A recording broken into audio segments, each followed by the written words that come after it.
Agung dengan siluet dan mitos-mitosnya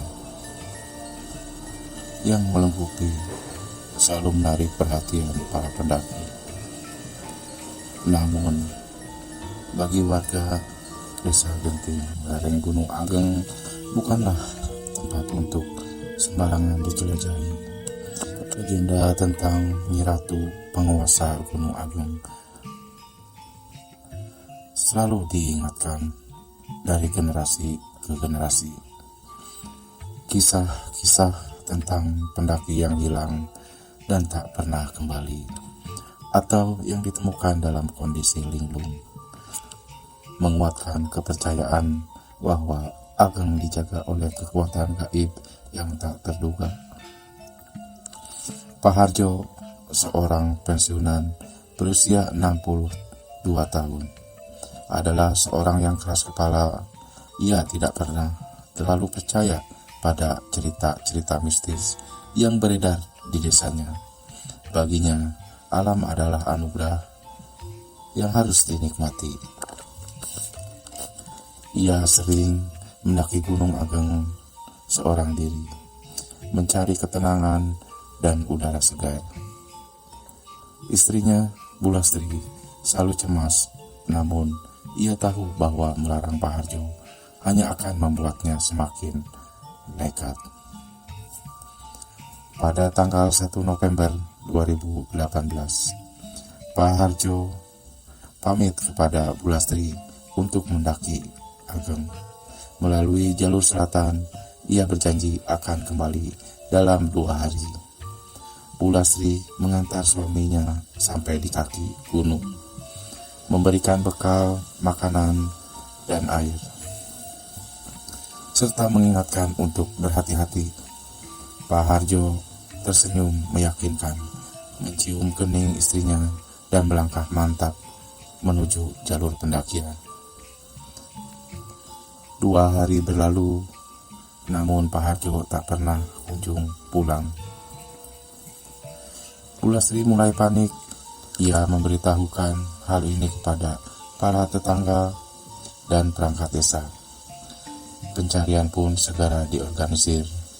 Relawan SAR, warga desa, dan beberapa pencinta alam dikerahkan untuk mencari Pak Harjo.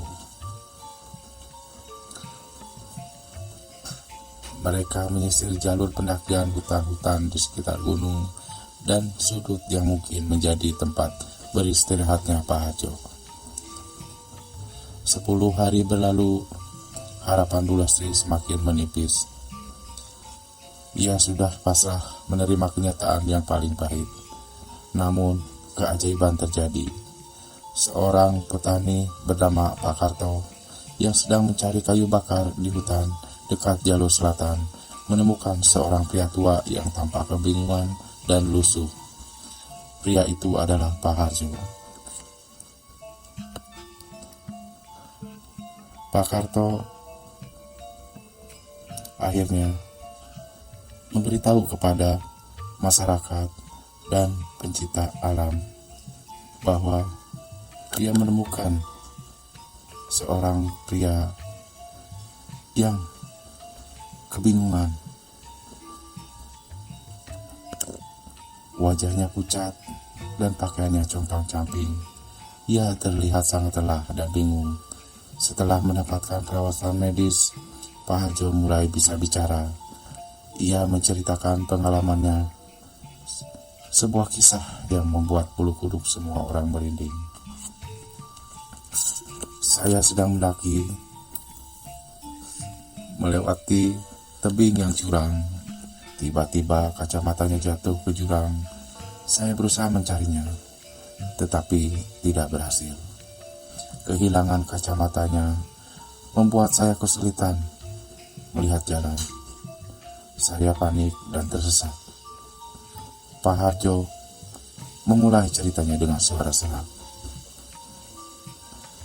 Ia melanjutkan, saya terus berjalan, berharap bisa menemukan jalan pulang. Semakin lama, saya semakin masuk ke dalam hutan. Saya tidak mengenali tempat itu. Semua terlihat asing dan menakutkan. saya mulai kehabisan bekal makanan dan air. Perut saya keroncongan, tenggorokan saya kering. Saya hanya bisa meminum air dari sungai kecil yang mengalir di hutan dan memakan daunan yang saya temukan. Selama berhari-hari, Pak Raharjo terombang-ambing di dalam hutan. Ia merasa putus asa dan kehilangan harapan. Ia sudah pasrah menunggu ajalnya tiba. Namun, di tengah kegelapan, ia menemukan sebuah gua. Gua itu tersembunyi di balik rimbunnya pepohonan dan lumut. Saya masuk ke dalam gua itu. Di sana gelap gulita dan dingin. Tapi, gua itu memberikan perlindungan dari hujan dan angin. Saya bertahan hidup di dalam gua itu selama beberapa hari. Saya minum air dari tetesan yang menetes dari dinding gua dan mencari makanan, Pak Harjo menjelaskan. Namun,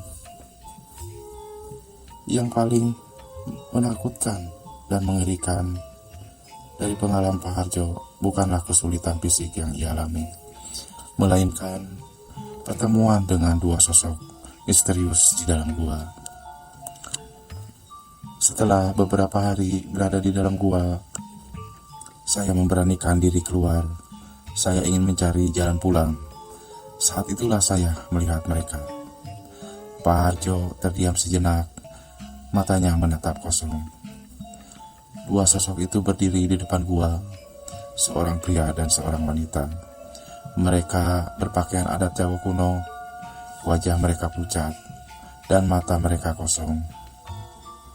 Mereka tidak bicara, tapi mereka menatap saya dengan tatapan yang dingin dan menusuk. Pak Harjo merasa sangat takut, namun ia tidak bisa bergerak. Ia terpaku di tempatnya, menyaksikan kedua sosok itu mendekat. Mereka kemudian berjalan di samping saya, menemani saya melewati jalan kaki selama beberapa jam. Mereka tidak mengeluarkan suara, tapi saya bisa merasakan kehadiran mereka. Mereka seolah-olah menjaga saya, melindungi saya dari bahaya. Pak Harjo percaya bahwa kedua sosok itu adalah arwah leluhur yang menjaga Gunung Ageng. Ia yakin mereka adalah roh-roh halus yang memiliki kekuatan gaib yang luar biasa.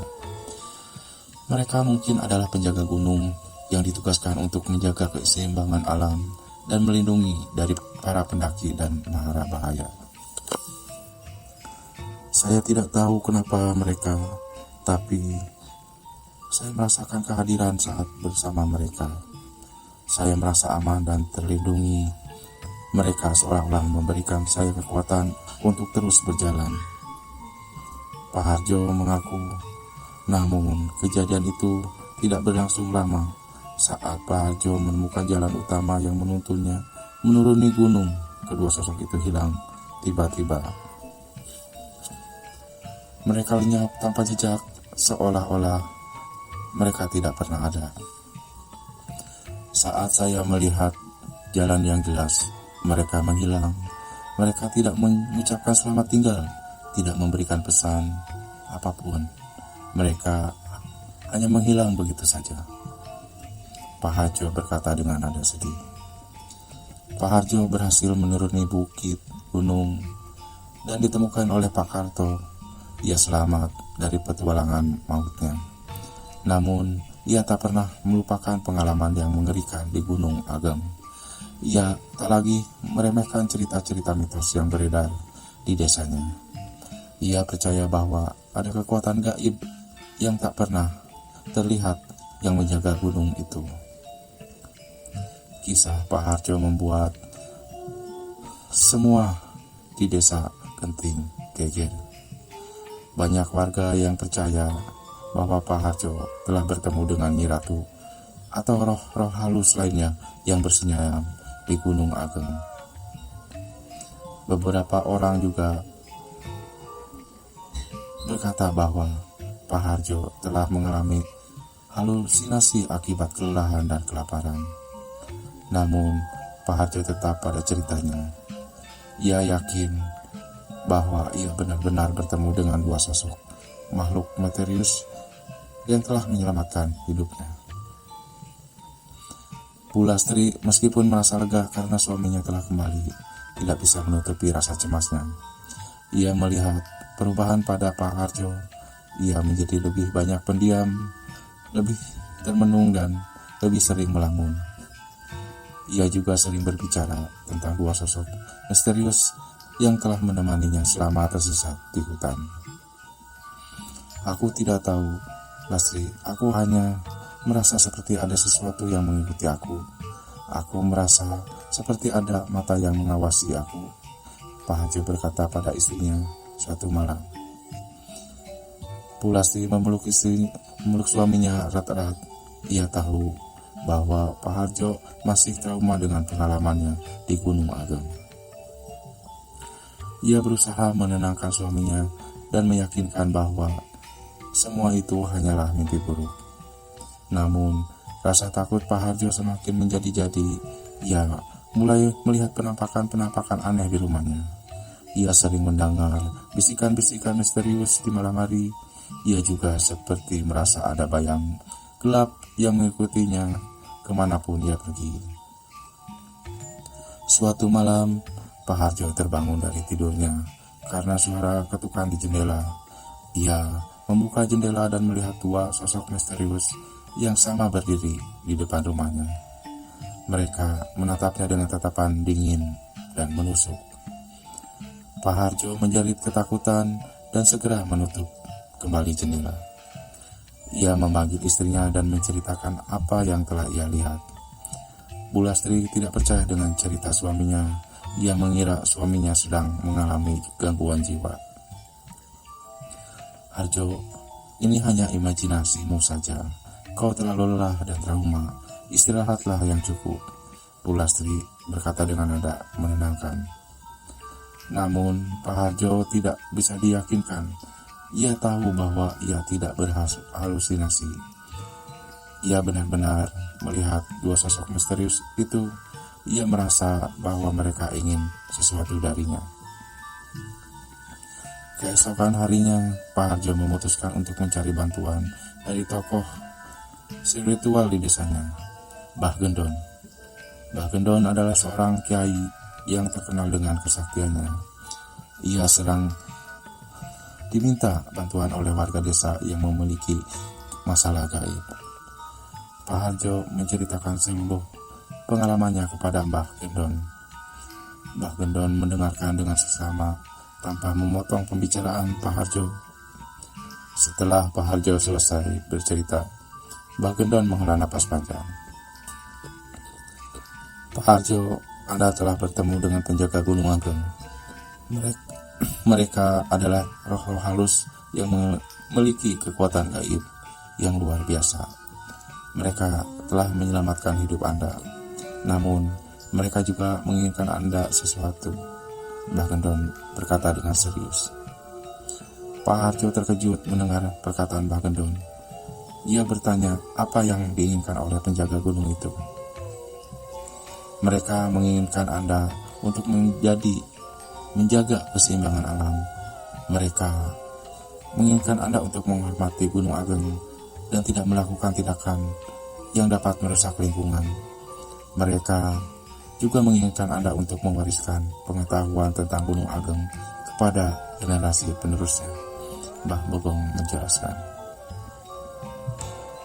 Pak Harjo merasa bersyukur karena telah diberi kesempatan untuk bertemu dengan para penjaga gunung. Ia berjanji akan memenuhi permintaan mereka. Ia akan menjaga keseimbangan alam, menghormati Gunung Ageng, dan mewariskan pengetahuan tentang gunung itu kepada anak cucunya. Mbah Gendon kemudian memberikan Pak Harjo sebuah jimat. Jimat itu terbuat dari batu Gunung Ageng yang telah dibersihkan dan dimantrai. Mbah Gendon mengatakan bahwa jimat itu akan melindungi Pak Harjo dari bahaya gaib dan memberi kekuatan untuk menjalankan tugasnya sebagai penjaga Gunung Ageng. Setelah mendapatkan jimat dari Mbah Gendon, Pak Harjo merasa lebih tenang. Dia tidak lagi merasa takut dan cemas. Ia merasa seperti ada kekuatan gaib yang melindunginya. Pak Harjo kemudian kembali ke rumahnya dan menceritakan semuanya yang telah ia pelajari dari Mbah Gendong kepada istrinya. Bu Lastri akhirnya percaya dan mendukung suaminya untuk menjalankan tugas sebagai penjaga Gunung Ageng. Pak Harjo menghabiskan sisa waktu hidupnya dengan menjaga keseimbangan alam dan menghormati Gunung Ageng. Ia sering mendaki gunung itu, membersihkan sampah, menanam pohon, dan mengingatkan para pendaki untuk tidak merusak lingkungan. Ia juga sering bercerita tentang pengalamannya kepada anak cucunya, mewariskan pengetahuan tentang Gunung Ageng dari generasi ke generasi. Kisah Pak Harjo menjadi legenda di Desa Genting. Ia dikenang sebagai seorang pahlawan yang telah menyelamatkan Gunung Ageng dari kerusakan dan menjaga keseimbangan alam. Ia juga diingatkan sebagai seorang pria yang telah bertemu dengan para penjaga gunung dan mendapatkan kekuatan gaib yang luar biasa. Gunung Ageng tetap berdiri tegak dengan siluetnya yang anggun dan mitos-mitos kabut yang menyelimuti puncaknya seolah-olah menjadi pengingat ada kisah Pak Harjo, sang penjaga Gunung Ageng. Dua sosok misterius yang menemani dalam kegelapan, dan bagi warga Desa Genting, Gunung Ageng bukanlah sekedar desa tempat untuk didaki, melainkan tempat yang sakral, tempat yang dijaga oleh kekuatan gaib yang tak terduga.